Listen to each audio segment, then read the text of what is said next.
Welcome to another philosophical conversation. I'm here today with Dimitri Crooijmans, and we're here today to announce the launch of a new reading group at Philosophy Portal, specifically a reading group inspired by the Slovenian school of philosophy and psychoanalysis, Slavoj Žižek, Alenka Zupancic, and Mladen Dalar. I think for anyone who's been following Philosophy Portal and our work, it won't be any surprise as to why we're targeting the Slovenian school as the source of inspiration for a reading group.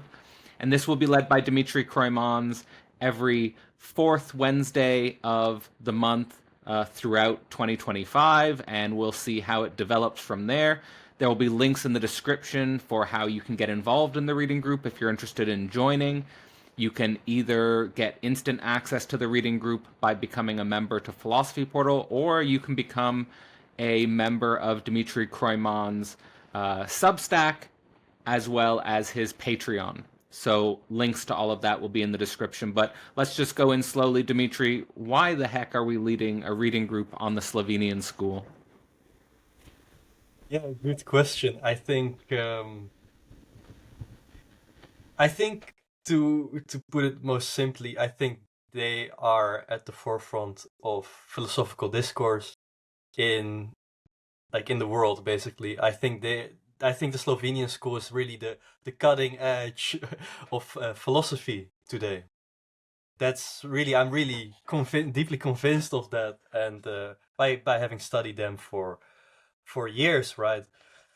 And yes, it's Mladolar, Zupancic, and Zizek. Each three of them have something different to bring, and when you read their best material, which is not necessarily the most popular material. Like there's obscure papers you could find by each of these three thinkers and be blown away by what you're reading. But It's an yeah, important point. yeah. Throughout the years, I keep getting blown away by finding some random paper by them, reading it, Yeah. and be like, fuck, now everything is different. Now everything changed, and yeah, the fact that each of them uh, is their own thought process and is also open-ended, right? Like they're living thinkers. They change the way they think. It's so worthwhile to work with, and um, for me, it also like for them boils down to politics, right? So um, it's not philosophy as a matter of pure philosophical contemplation, but it's also about the political consequences, not only for thought or philosophy as such, but also for, I would say, political activity, right? Or like what is the, let's say, the practical way we relate to ideology, and um, are we just completely submerged in ideology? Is there can we get outside of ideology? Or maybe that way to get outside of ideology is actually a way that ideology has its hold on us. I think that the Slovenian school doesn't. Uh, it would. I think both all of them argue that perhaps the foremost ideology today is this idea that you can go beyond all ideologies and just get to let's say a natural perception of reality. The moment you say, well, this is not ideological, you are most deeply in ideology. But on the other hand, I don't think that they are cynical. I don't think they say, well, because everything is ideology, so be it. So we're fundamentally lost and there's no way out. I don't think they would want to be reduced to that either. In other words, to put it in a kind of jargony way, ideology is not all. That's Ideology is not lovely. all. I think So also I think also ideology in relationship to the commodity. Like I think about Zizek after as a sort of post Cold War philosopher and the emergence of global capitalism and this idea that yeah, we're beyond ideology in the sense of the global tension between communism and capitalism, and now we're just in global capitalism, but their sort of ideology functions in a even more obscene way. yeah, Yeah, and indeed, like, so this is where Marx enters the picture, right? Because and Zizek writes about this in his Sublime Object of Ideology, that it's all about the commodity form.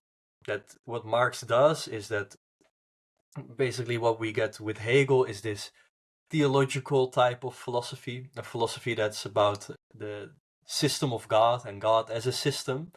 But then Marx comes in and, as Zizek says, short circuits philosophy and religion and says that what's actually fundamentally repressed here or disavowed is political economy. And the way in which political economy is eminently theological. So this is actually, to go into these two books. These two books are part of the Short Introduce Circuit these series. books. Yeah. So, And Short Circuit series and all that. yeah, right. So, A Voice and Nothing More by Mlaan Dolar is, and also The Odd One In by Alenka Zupancic are in the Short Circuit series. Also, others have been publishing in it, like Zizek and Lorenzo Chiesa too, I believe. And so it all hinges on this concept of the short circuit, because this is the metaphor that Zizek will use for what these books accomplish. And short circuiting, what it does, according to Zizek, is that it's a type of critical reading, a type of interpretive work, you could also put it, that doesn't like teach you something new, but short circuits your understanding of different phenomena, brings them together in such a way that you are disturbed because you come to realize what you've always already known. The crux is actually that you come to know that you've always known that you have not known what you already know. That's a bit weird, but that's what's happening there. So there's 4 categories that Zizek will go to regarding knowns and unknowns. So there's things that we know, like math, for example, the tautologies of math. There's things that we know that we don't know it. I don't know how big the sun is, but we can probably find out. And then there's also things I don't know that I don't know, which. But now you're coming to the best category. Yeah, now the best category. Now you're coming to the best category. Is of course the unknown known. So that's like we know exactly. it, but we don't know that we know it. But so as Marx would say, sie wissen es nicht, aber sie tun es. So they don't know, but they are still doing it. And this is what ideology is, right? Like you don't know that you are enacting the theological commodity form, which is highly abstract, but you're still doing it. So another way to put this in a little bit more simpler terms is that every immediacy, every like immediate perception and life world is already mediated. And short circuiting is really coming to know what the mediation behind that immediacy is, which changes the way you can relate to that immediacy. It doesn't get rid of the immediacy, right? You don't get rid of ideology, but you can relate to it differently. That's how I would start. So Short Circuit series, maybe say a little bit more just to go into this about why you're choosing A Voice and Nothing More and the Odd One In. Maybe say a little bit about the book selection there, and maybe what people can expect to learn from both of those investigations, just as a cursory opening. Right. So the Troika, as they would call themselves, or the Slovenian school, these three philosophers, they are doing philosophy after Lacanian psychoanalysis. And philosophy after Lacanian psychoanalysis is interested in how object A is inherent in causality. So what is object A in causality?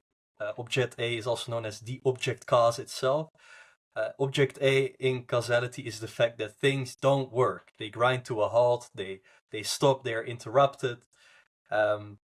So I think both Mlaan Dolar and Alenka Zupancic in these respective books, one on the voice and its relationship to the word, and other one on comedy and comic spirit or comic subjectivity.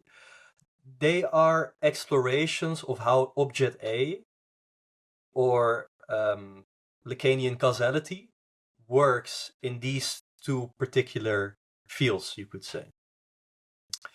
So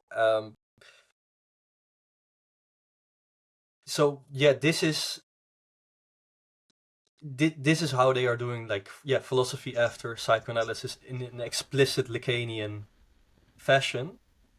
And just to relate this to Marx, and Zizek makes this point in Sublime Object of Ideology, that Lacan says that Marx invented the symptom. So this kind of short-circuiting process that I just described, which in Marx shows itself because, philosophy and religion are inherently of a political, economic nature. The fact that Marx showed this to us and short-circuited these domains, that's why Lacan affirms that Marx invented the symptom in the psychoanalytical sense. And this symptom of philosophy, or symptom of religion, or symptom in each civilization of class struggle, and especially of the commodity form in capitalism, this is what the Mladen Dolar and Alenka Zupancic are also like doing research on in these two books in different fields. But metaphysically, there's a similarity there. So why these two books, right? Like, Alenka Zupancic is probably more well known for her What is Sex? Possibly also a little bit because of the title and the centrality of sex, or the I think Ethics of the Real was also a big one. I mean, I think if you go to Google Scholar and look at the citations, I think Ethics of the Real and What is Sex are both sort of well-cited texts. The Odd One In probably a little less so, if going by memory. Yeah. So yeah, she's been researching comedy for a long time, and she's written a paper about like Hegel's theory of comedy, and she's heavily indebted to this. But in The Odd One In, she's not. I wouldn't reduce her to Hegel's theory of comedy for sure. So actually, I have two personal reasons for going into these two books, and that's that last year I had this phase that I was reading their papers, and then I read this paper by Alenka on love as a comedy, and that paper really made it a big, deep impact on me. It really disturbed me. And this paper was about the relationship of desire to love, and how love is a drive. Now, the way I see this book, The Odd One In, is that it's basically an elaboration of this paper on how love is intrinsically comical, and that there's something special in comedy that also relates to how love functions.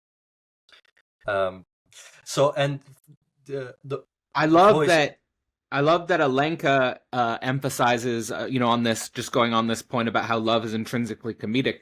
I think this is a really important point to think about, because oftentimes people get burned by love. People fall away from love because they think it's fundamentally tragic. And so if love is tragic, then why bother? Why not recoil from love?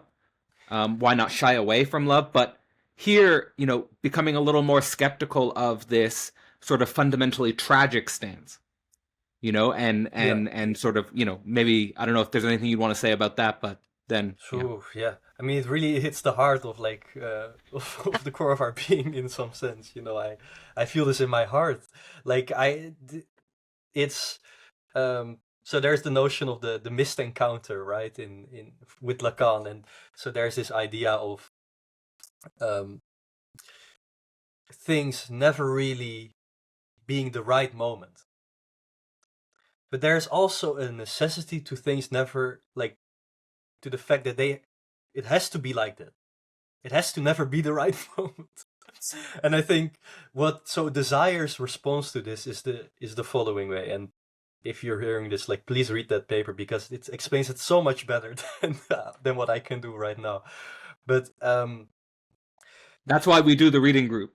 Yeah, that's why we do the reading group, so to really get down to get precise with this. But so what Desire does is, like, let's say there's an encounter, and basically it's an impossible encounter, and it's people immediately feel love to each other. They desire each other, but it's not possible to go ahead with this. Maybe she moves to another country, maybe you move to another country, maybe you have a relationship, or whatever. Something happens that makes it impossible. Now, Alenka says that it's not that it's impossible to happen, but the impossible itself happened. The real barged into your life, right? Like the real of your desire has kind of exploded in your face. And what desire does is that it says, well, no, actually it's impossible to happen. But maybe in another time, in another place, we would have lived such a beautiful life together, which, unfortunately is impossible because we can't do this. And she says, this is not love. This is desire. Desire turns the impossible that has happened into it's impossible to happen. And desire basically doesn't, it basically keeps itself in this desiring mode to have, like, to keep the beloved at this, let's say, transcendent type of place, right? To be praised at a distance, That's at another lovely, time, yeah. another place that you dream about. But so I this say it's is lovely, but it's quite terrifying. yeah, it's in a sense, like we all. That's lovely. Yeah. Yeah, it is really terrifying, and I think it really gets at the heart of subjectivity, because we all deal with this. We all deal with this, and we would sometimes rather not talk about it. Sometimes we accidentally blurb it out, in Freudian slips. But for Alenka, this desirous mode is actually tragic. This is actually tragic, and what love does is that love takes this desire, and it doesn't get rid of it, but it breaks it up and then continues it. Like it's not that like I would say, like, love begins with desire, but love doesn't stay with desire. If love stays with desire, it doesn't actually become love.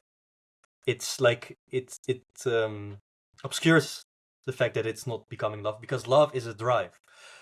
And the way in which love is a drive is because love is comical, because with love there is this transcendent idealization, but this also breaks apart in basically actually living together.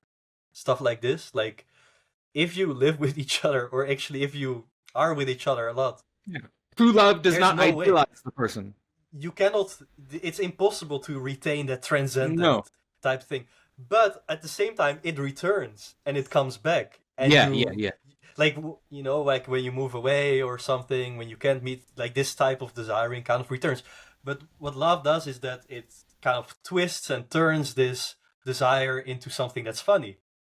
Because it stays there, but it also breaks up. So it's kind of ridiculous, right? It's kind of stumbling and walking and pretending there's not a stumbling, but also laughing about it. So this is kind of love as drive. That's Topsy-turvy short circuit as well. Yeah, totally. This topsy-turvy short circuiting. To Alenka, I always use object disoriented ontology, a fundamental disorientation, a fundamental, Zizek often uses topsy-turvy, but I think that's the question today, is in terms of this, let's say, this mega topic of philosophy after psychoanalysis. That philosophy, what is the stakes there? Philosophy before psychoanalysis, what is that? Is that identity? Is that orientation? Is that clarity? Is that conceptual mastery? Is it wisdom?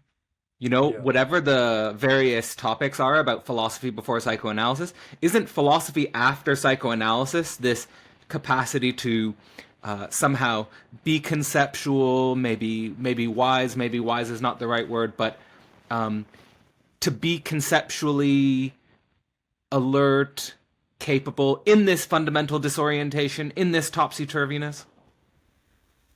Yeah, yeah, definitely seems like it. There's not a like it.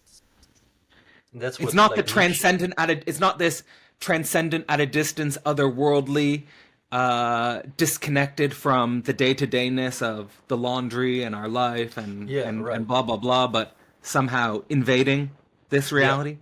it's super weird, right? Because in a way Hegel showed this, but also in another way he was utterly philosophical and in this kind of metaphysical mode. But then, yeah, I think Yeah, it's yeah. like Hegel did critique Kant for this infinite progression, which is what desire is, right? Like you always want to get to Exactly. the thing, you never get to the thing, and in this mode of never getting to the thing but always trying to, you're idealizing the thing, and and that's again that kind of tragic mode of desire that Hegel breaks with in so many different ways in the phenomenology of spirit, in the science of logic, um, philosophy of right too.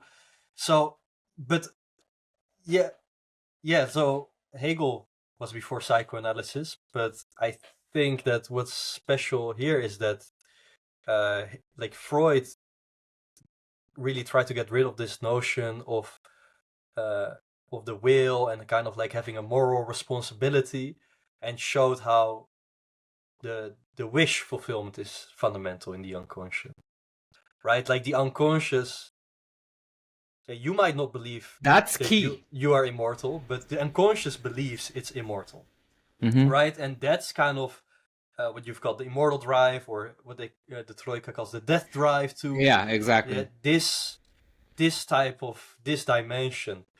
Um, I think that's yeah that changes everything. So um, why? So that's for the odd one in, right? And for a voice and nothing more. I read a paper by Mladen Dodar.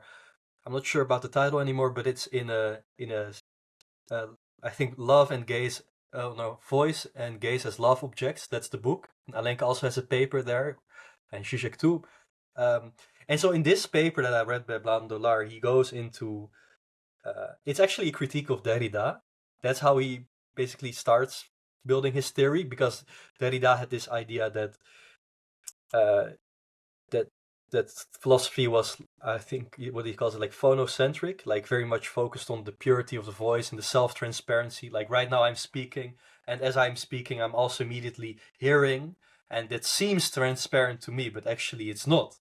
It seems lively to me, but maybe actually it's not as lively. So um, Landolar critiques Derrida's like history of the voice by showing that actually the voice has this uncanny element to it. So in the introduction of A Voice and Nothing More, he says there's three types of ways to see the voice. One, there's the voice that carries a message, right? Like if I want to have a message to you, I have to say this, so you inevitably hear my voice. But then maybe if we meet the first time, like you can get distracted because I have a certain voice, and then you actually don't hear what I'm saying, but you hear my voice, right? And you like there's also an aesthetic appreciation of the voice. Like hearing someone have a beautiful voice might also distract you from the actual message that this person has. Now he says the voice that he's interested in, the object voice, is the voice that's the blind spot of the voice with a message, and the disturbance of the aesthetic voice. It's the uncanny voice that's not uh, that's not one with the word. And so in this paper that he wrote, he shows that in the history of religion and music, there's constantly a battle against this voice. You have the church making laws that say, if you sing, be articulate, make sure that you use words. Don't just start singing out of the blue. That's they always use the same arguments. It's effeminate and it's demonic, right? It's always like it's women and the devil. That's where you start enjoying the ecstasy of the voice too much. But he also gives the example of Hildegard von Bingen, which is a famous Christian mystic wrote lots of visions and songs. Maybe like the most famous medieval woman. But anyway, Hildegard von Bingen argues that it's the opposite. The word without a voice, that's actually that's the devil. So God is the word, but what about the voice of God, right? Like the voice of God, we might feel like we can hear it in beautiful Christian music, but again, the church has repeatedly tried to engage the voice. Don't let the voice exceed the word and stuff like this. So I was reading that paper and that really blew me away, because this is that's a really good the voice distinction. as the object cause. This is a super interesting thing to think. Like if we just go back to in the beginning was the Word. And the Word was God, and the Word was with God. There's no mention of the voice, but the Word isn't alone. The Word was God, so there's a Word God, and the Word was with God. So there's this question of the voice then that comes. And you're saying the Word without a voice is the devil, which I would take to be Hildegard von Bingen says. Okay, which I would take to be the dead letter or something. Yeah. And the voice can't exceed the word. It seems like this seems to be a really important topic. Yeah, because the voice does seem to exceed the word in beautiful singing that cuts itself off from the word. The voice is more threatening than the word in a way. Yeah, it's perceived as a huge threat to the religious establishment for thousands of years. That's I think the first writings of music that we know of already are just a critique of the voice that exceeds the word, that doesn't keep itself to the word, from some Chinese emperor that made laws, saying, no, you can sing, but use words. Make sure to use words. So that's this kind of jouissance aspect of the voice that either way always slips out, right? And I think personally, I love listening to music where the voice is not so articulate. And that's just, I guess, a personal preference. I don't know exactly what it says, but some people would have it the other way. They really want to be able to hear what are the words. Yeah, this is a difference between us a little bit. Yeah, in our music. This is a difference between us, actually. Like that might, maybe it's like too much of an inside baseball thing, but it's a little bit. It's a little bit like I want the voice and the word. And I almost, so let me throw this idea to you, is like the voice with an inarticulate word, I would almost link that to like polymorphous perversity. Like it's just the polymorphous perverse voice, the infantile voice, in a sense. Like the voice before it's moved through, like you could even say, indoctrination of language, or the other. Right. Before, as one way Landauer would word this is like before the covenant was sealed. So in Jewish religion, there is the sealing of the covenant, right, with God. Of course, you can't get at God directly. You need Moses. But in Judaism, there's the shofar, and it's I believe it's like a goat horn. It sounds like it doesn't sound musical at all. But they, after having singing, ritualistic singing, they would just blow the shofar, and it's just this monotone voice. It sounds like, the way Landauer describes it is that it sounds like the primal father dying. But it's like you need that nonsensical screech of the primal father dying to seal the covenant. So after that, the voice and the word, they can go together, so to say. But then at the other side of it, we have the effeminate voice fleeting from the word again, right? So there is a way in which we need the nonsensical voice. That's true. To seal the covenant with the word.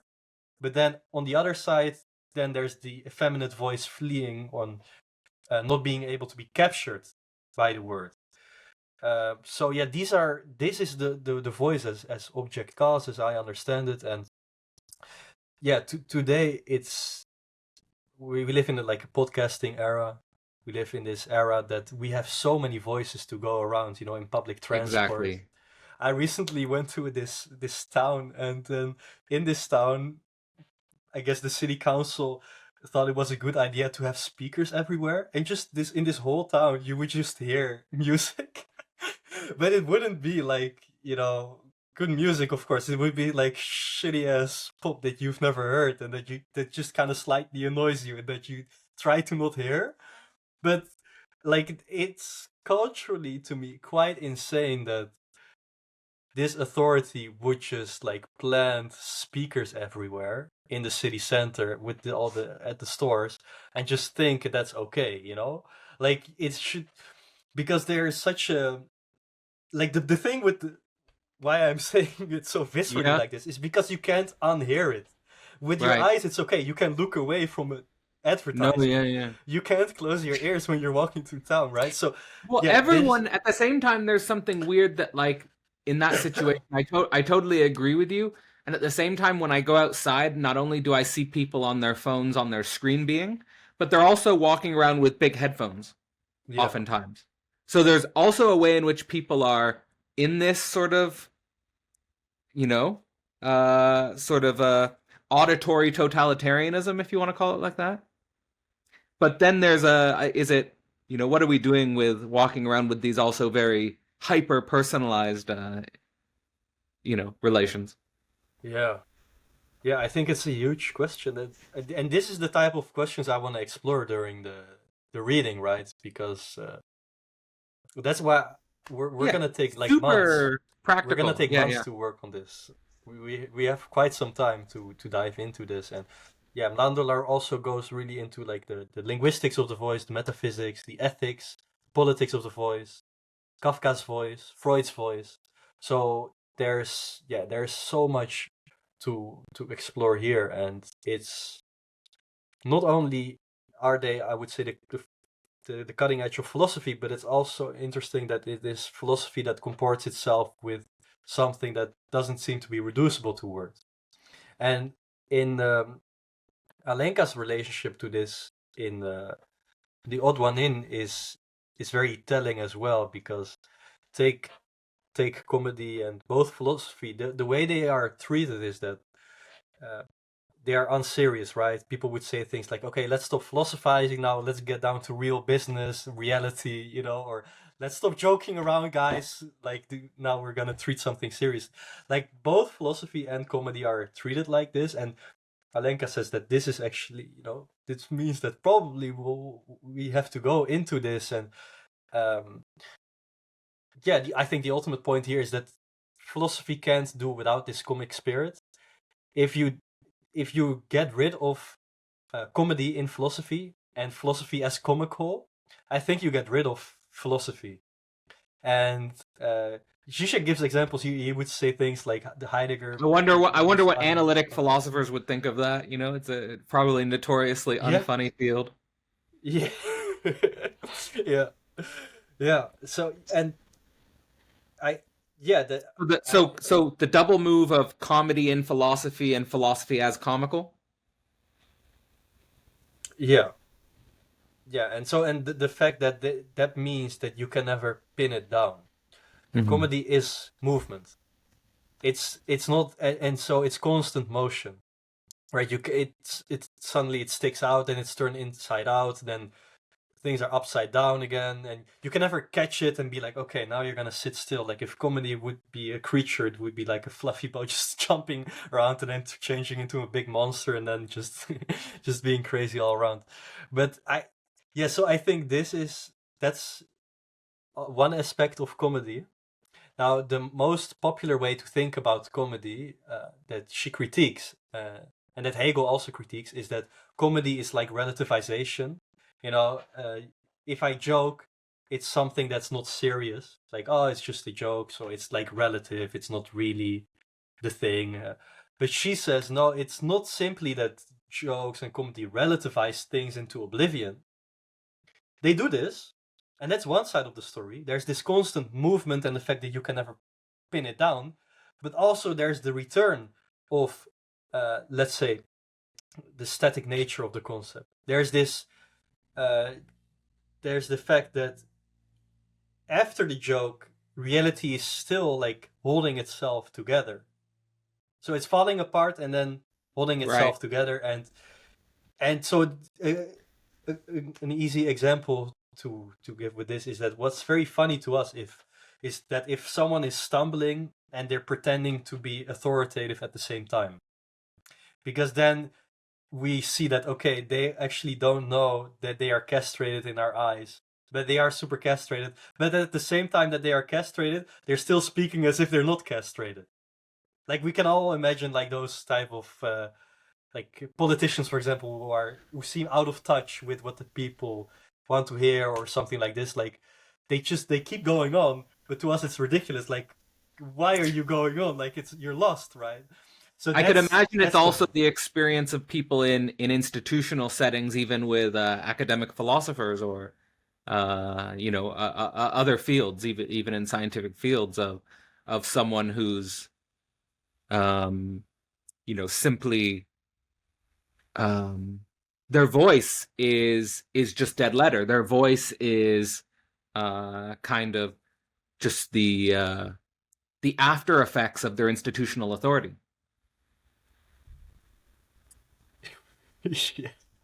Ruthless.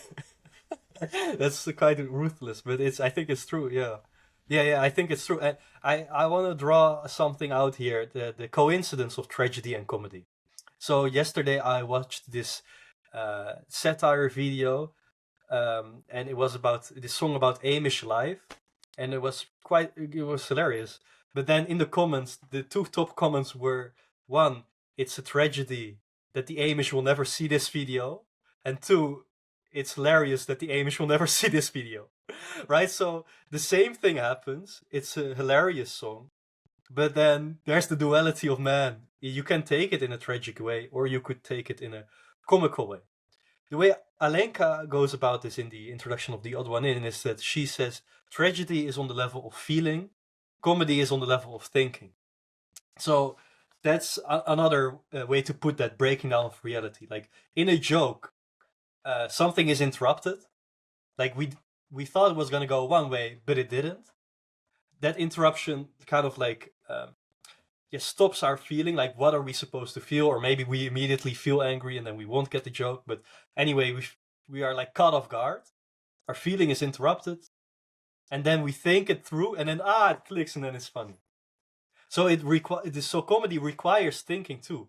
And now you can immediately see that love, comedy, and thought have this synergy in them. And yeah, there's something so fascinating about this to me. And yeah. So I would take this to be, if tragedy is linked with feeling, and tragedy is also linked then with desire, that when we're in tragedy, we're in the realm of desire and feeling and affect.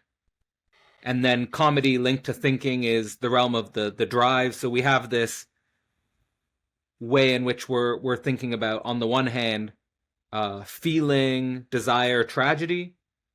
On the other hand, thinking, drive, comedy.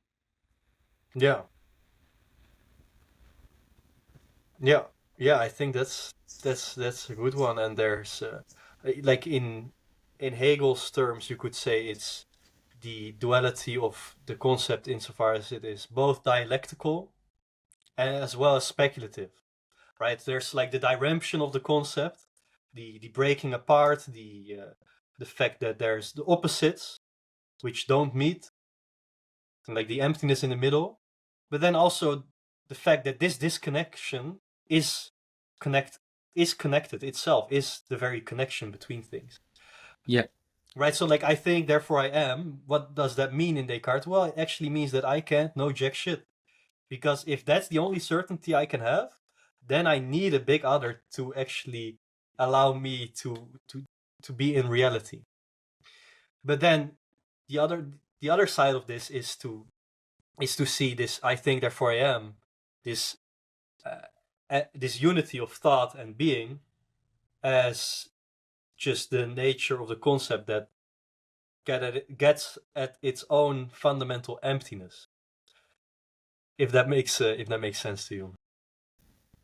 Well, yeah, I mean, I'm thinking about what you said, which is if I think therefore I am, I don't mean jack shit. That means it's kind of linking also doubt and certainty. Yeah, exactly.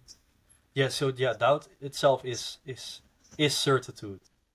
So is it fair to say, as a culture, we're drowning in the desire, we're drowning in the tragedy, we're drowning in the feeling side of things, and that the challenge for this moment is, in some sense, to raise ourselves to the thought, the drive, and the comedy of our situation?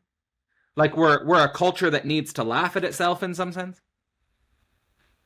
Yeah, and here it gets super paradoxical because Alenka is really skeptical of positivity, skeptical of like ideas of we need to be happy, we need happiness, or like we need good things and not bad things. Because the moment you say, okay, we need to laugh, then it's like, oh, then well, now laughing is boring, right?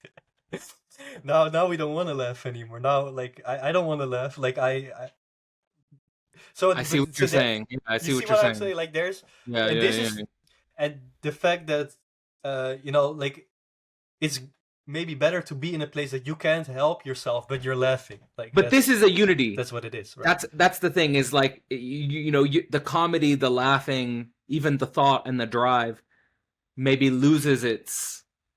I don't know if authenticity is the right word, but loses something if it's not also fundamentally, accepting the unity with the tragic, the unity with the indestructibility of desire, and so forth.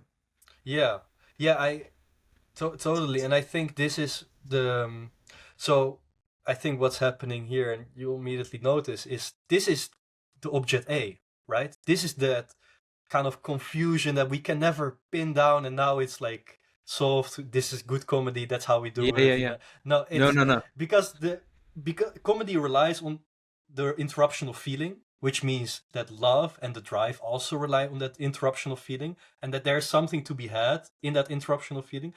But if I go around interrupting people's feelings, interrupting the natural flow of things, they will feel attacked, right? So you have to be kind of vigilant and tactful with this. Like, you can't just take the piss out of everything. I guess what I was thinking was inspired by the philosophy of right course and just Hegel's introduction to the philosophy of right, where he's kind of and bringing this to the idea that philosophy and politics, are interrelated to each other. That Hegel seems to suggest that pre-modern politics is more based on authority. Modern politics is more opening the question of affects and feelings, but that he's not happy with either solution. Like, he's not happy with a politics of authority nor a politics of affect. Yeah. But rather the challenge of this, and so the challenge of our political moment, is kind of the capacity to sublate affect, to be with affect, sublate affect. Which to me would have a comedic element to it. Yeah, totally. Yeah, for Hegel, comedy. I mean, our political moment is comedic. Yeah, it's really a comedy. Yeah, it is really. So the question.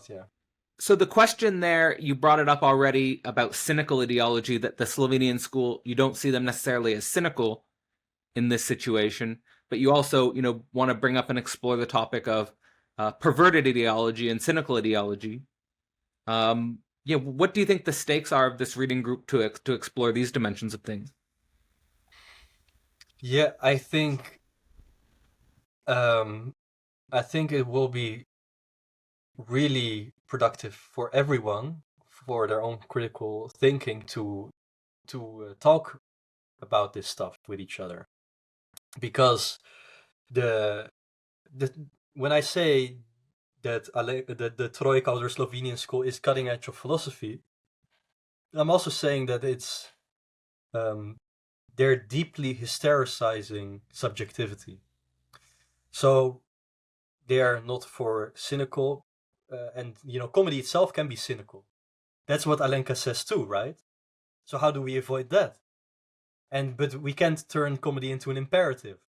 So you see, like, there's all these doors that seem to open but also seem to close, and oh shit, are we stepping on eggshells here? Where do we go? I think reading this theory together really helps to think through this stuff with each other.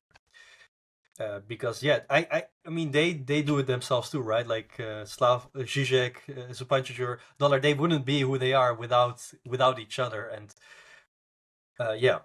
without doing this. So I think that's the very work we need to do today, and this is also how we stay true to the comic spirit, to philosophy, to love and the drive to see, like, can we interrupt our own feelings, each other's feelings, and open this process up to each other in thought, right? And one way Abdul puts he says that he's against two types of dialogues, philosophical dialogues. He's against dialogues that you humiliate each other because, oh, I know the theory better than you, right? Or I know the best theory or something. He's against this.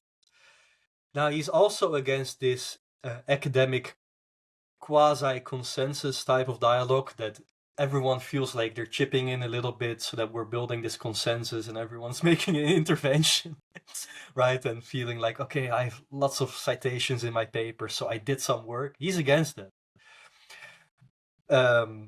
For dialogue, right? It's not conducive to dialogue, that type of work. What he's for is like what he calls keeping the ball in the air. And he gives the example of going on a beach, you're there with each other, you have a beach ball, and you just do whatever quirky thing you can do to keep the ball in the air. Maybe you hit it with your head, maybe you beat it one time, which is not actually allowed, maybe you kick it, right? Like, you're just doing this with each other so that you will stay in this incubatory mode and you will think together and you will keep thinking. And so I think really what's great about Philosophy Portal here is that, as Maan says, are we philosophy at the beach? Are we the beach ballers? Yeah, are we I totally think we're there. We're there, and that's where we're supposed to be. But also, it's not only collective thinking, but it's also solitary thinking, right? You're not gonna come to Philosophy Portal and be healed, and we're not gonna be like, you're embraced in the collective. We're against. Are we against healing? Are we officially against healing? Are we? I like what Carl Hayden Smith says. Healing from healing. Yeah, we gotta heal from healing. Yeah, that's totally. Yeah, totally. And that's we have to. Because it's also like it becomes boring, right? Like, if I have to heal, like, I don't want to. Do I want to heal from everything? Like, well, I was actually just speaking to Jason about his artistic process. And he was saying his artistic process is he struggles with, he kept saying, it was mostly, I think, unconscious, but he was saying, it's so unpleasurable, he kept saying. Oh, yeah. He said, it's so unpleasurable, I'm almost tortured, like, I'll just sit there with an outline and nothing will come, and then a moment will come and I'll explode, and then something will come out, and it's not dissimilar from the way I feel when I'm writing sometimes. Sometimes when I'm writing, I could write like a huge article in a day. And then sometimes I'm like, I can't write a single word.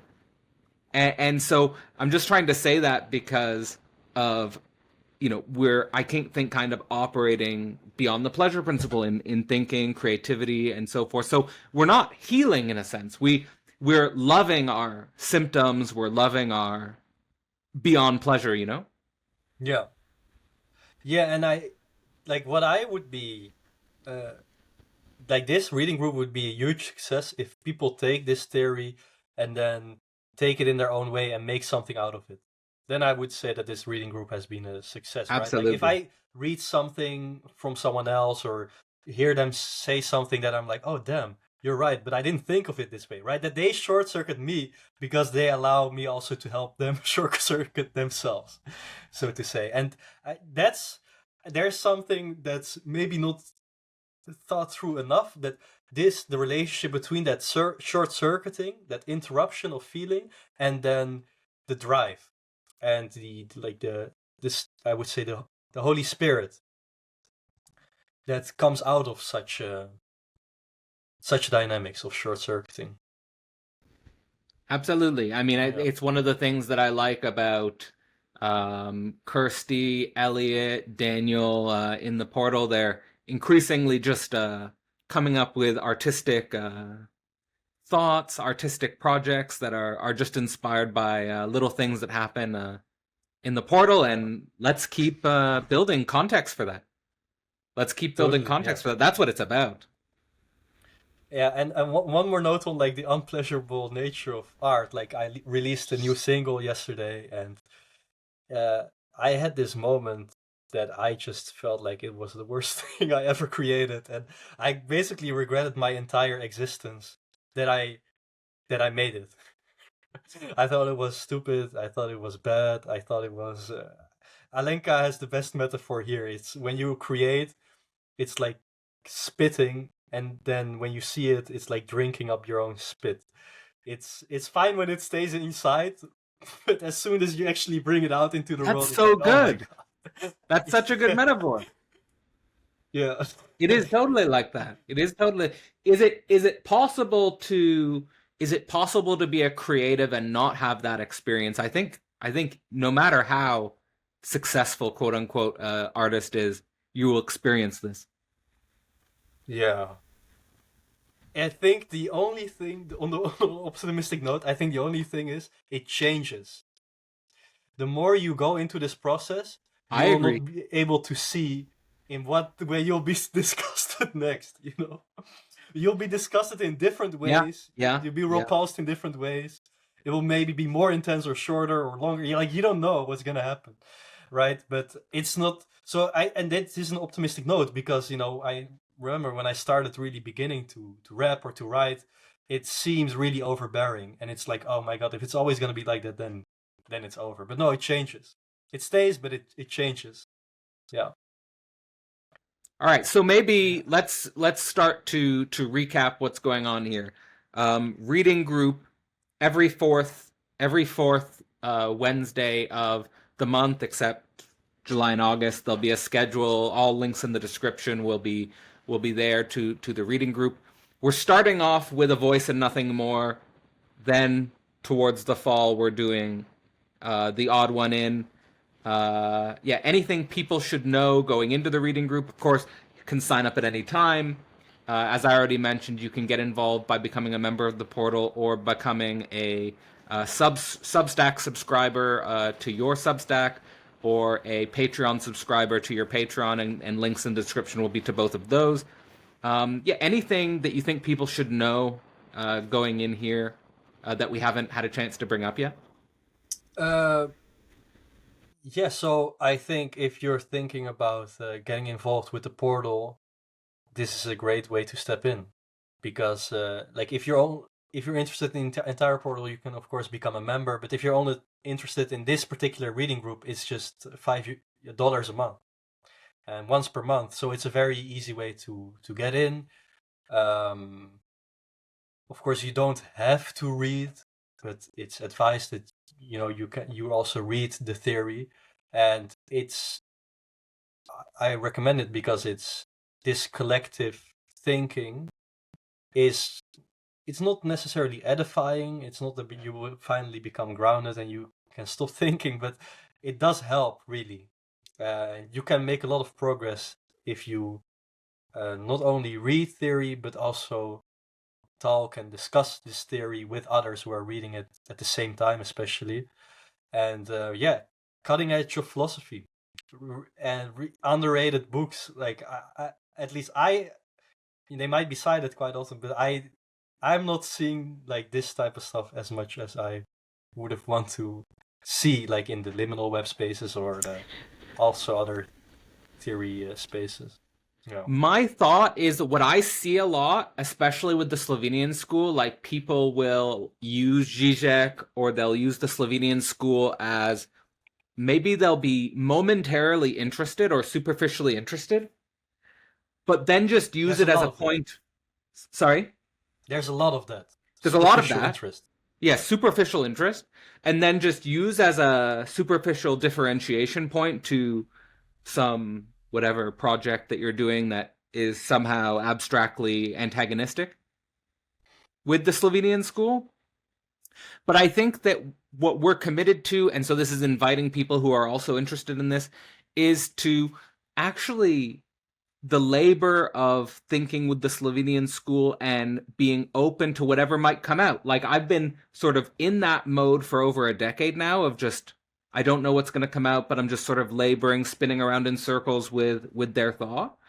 And sometimes like I feel like a really interesting distinction or differentiation comes out. So like for me, the two biggest points of differentiation or distinction that have come out of my work, which I didn't anticipate, it's not like it was my bright idea.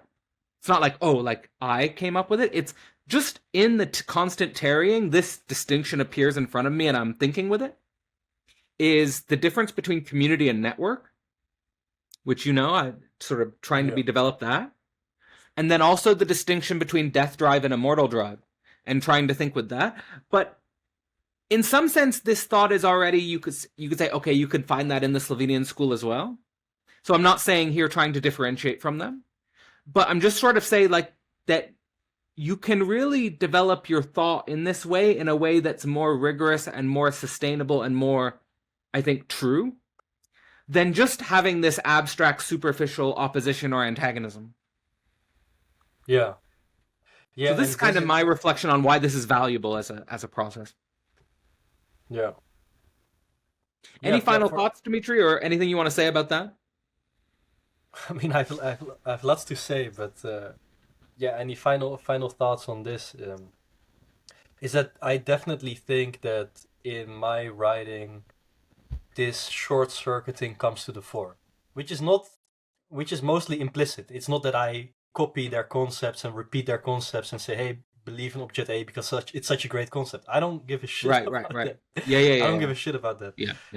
I don't care about convincing, but there is people who read my work and then they are open to this type of short-circuiting and then they do something great with it or they respond to me and we have this open philosophical dialogue and we keep the ball in the air. And that's success right there to me. That's success. So yeah, what will come of that, like holding the ball in the air? I'm not sure as well, but it's definitely worth to take one's time with the theory and to have a group to do this with. That's rare and really great. Yeah, that's a really great opportunity. All right. Well, I'm looking forward to the year. We're gonna be talking about this throughout the year. So if you want to get involved at the beginning, if you want to get involved at the start, links are in the description. Again, 3 ways to get involved: either becoming a member of the portal, signing up to Dimitri's Substack, or signing up to Dimitri's Patreon. And looking forward to the start of the reading group next week, Dimitri. And I'll give you the last word, and then we'll sign off. Okay, well, read these papers. Read Mladen and Alenka's papers. Read the most obscure ones you can find, and you will be happily surprised. Or not. But probably you will. So.